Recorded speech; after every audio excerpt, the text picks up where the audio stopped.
Selamat jalan ya Gea. Jaga diri kamu baik-baik di sana. Jangan pernah lupain aku, teman-teman aku, dan semua yang pernah kita lalui di sini. Kelak, kalau kamu kembali, aku bakal terima kamu apapun kondisinya. Aku janji, aku berani sumpah aku akan terima kamu apa adanya. Makasih ya Gea. Makasih buat semua yang udah pernah kamu kasih ke aku. Dan satu yang harus kamu tahu, aku gak akan pernah mencintai siapapun. Aku tunggu kamu sampai pulang. Entah kapan itu aku gak peduli. Setelah kepergian Gea, suasana di kampung kecil mereka terasa jauh lebih sunyi dari biasanya. Dot, Robi, Peot dan Kona berjalan pulang tanpa banyak bicara. Jalan setapak yang biasanya ramai oleh candaan mereka, kini hanya dipenuhi langkah pelan dan wajah-wajah lesu. Masing-masing larut dalam pikirannya. Sendiri, ada rasa hampa yang tak bisa dijelaskan seolah ada bagian dari hidup mereka yang ikut hilang bersama Gea. Sesampainya di rumah, Dot mematung. Tepat di depan pintu rumahnya, ada sesuatu yang tak biasa, selembar surat yang dilipat rapi, ditindih oleh batu kecil. Dot menunduk, mengambil surat itu. Di sudut amplopnya, tertulis dengan tulisan tangan yang ia kenal baik. Hati Dot berdetak cepat. Tangannya bergetar saat membuka surat itu. Begitu membaca isinya, ia terdiam lama. Lalu, buru-buru membuka ponselnya dan mengetik pesan ke grup. Kumpul di gardu. Sekarang, gue nemu surat dari Gea. Tak butuh waktu lama, mereka sudah duduk melingkar di gardu tua, tempat biasa nongkrong. Angin sore menyapu pelan, membuat suasana semakin syahdu. Dot menatap temon-temonnya sejenak, lalu mulai membaca. Suara Dot tercekat di bagian akhir. Matanya berkokek-kokoka, tapi ia paksa tersenyum kecil. Kona yang biasanya selalu bisa melempar lelucon, kali ini hanya menunduk, menggambar lingkaran di lantai gardu dengan jarinya. Robi menggenggam kedua tangannya, berusaha menenangkan perasaan yang tiba-tiba terasa sesak. Peot, yang biasanya paling ribut, kini hanya duduk diam, mengedipkan mata cepat-cepat. Tak ada yang berkata apa-apa. Tapi di antara mereka, ada rasa kehilangan yang sama. Namun juga kehangatan karena Gea mengingat mereka. Karena Gea tetap menyimpan cinta, karena Gea tidak benar-benar pergi. Sementara itu, di ujung jalan, Bang Topan duduk di bangku depan rumahnya. Ember cucian masih di sampingnya. Pakaian yang tadi dijemurnya bergoyang tertiup angin. Tapi pikirannya melayang jauh. Di seberang, Azizah datang membawa teh hangat. Mereka sering ngobrol santai di sore hari. Tapi hari ini, ada sesuatu yang berbeda di mata Bang Topan. Ia menatap Azizah dalam, suaranya pelan, tapi mantap. Aku suka sama kamu, Zah. Bukan baru sekarang, tapi baru berani sekarang. Azizah kaget. Ia tidak langsung menjawab. Tatapannya tertuju pada secangkir teh yang ia letakkan di meja kecil di antara mereka. Beberapa detik hening.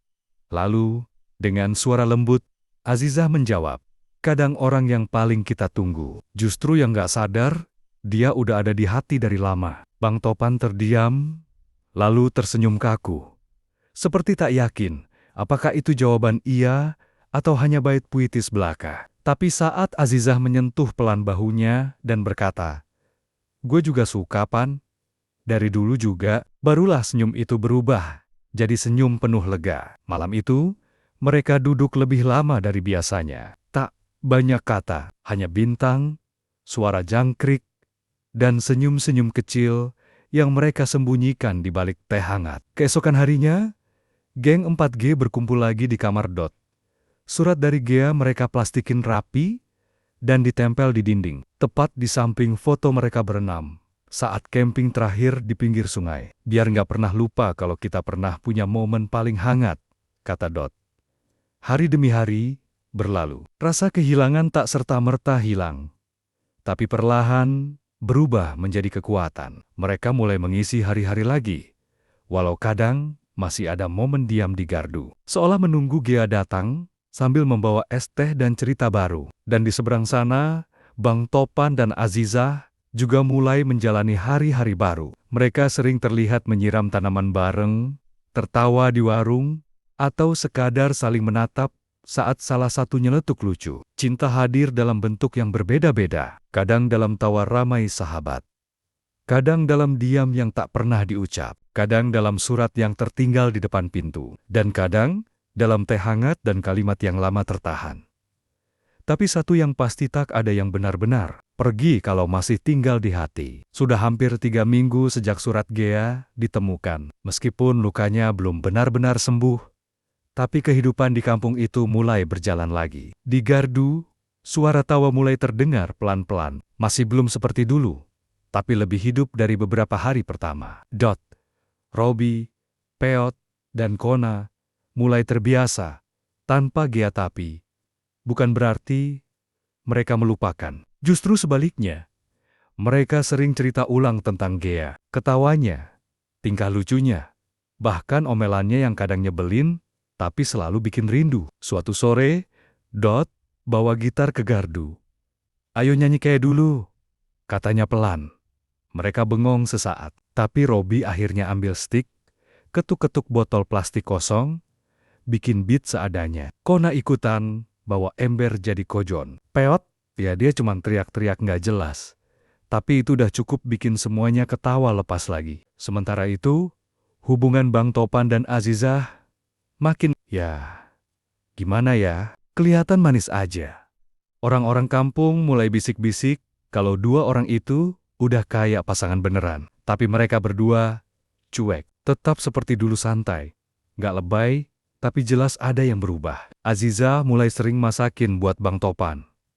Kadang cuma sayur asem dan tempe goreng. Tapi senyum Topan setiap makan itu kayak anak kecil yang habis dapat mainan baru. Suatu hari, mereka duduk di halaman rumah Azizah. Langit sore lagi bagus-bagusnya. Topan ngelirik pelan, terus nanya, "Zah, menurut lo, Gea bakal balik?" "Enggak." Azizah diam sebentar, lalu menjawab, "Balik atau enggak, yang penting dia ninggalin sesuatu yang baik." Topan angguk pelan. "Iya, gara-gara dia juga gue jadi berani ngomong." Azizah senyum, "Gara-gara dia juga gue dapet lo." Dan 2 gelas teh hangat itu bersulang diam-diam di antara mereka, tanpa perlu kata-kata lebay. Di kamar surat Gea masih menempel, tapi sekarang ditemani satu hal baru. Kertas kecil berisi resolusi mereka berempat. Di kamar surat Gea masih menempel, tapi sekarang ditemani satu hal baru. Kertas kecil berisi resolusi mereka berempat. Tulisannya, "Kalau Gea berani ngelangkah, kita juga harus bisa. Jangan stuck, jangan takut, tetap bareng, meski beda jalan." Mereka sepakat, tiap minggu harus ada hal baru yang mereka lakukan bareng. Bikin konten iseng, bantu warga bersihin lapangan, bahkan ngajar anak-anak kecil main musik. Nggak penting seberapa keren, yang penting mereka terus jalan. Dan mulai sering nulis. Di buku kecil, dia nyoret-nyoret puisi. Kadang isinya tentang Gea,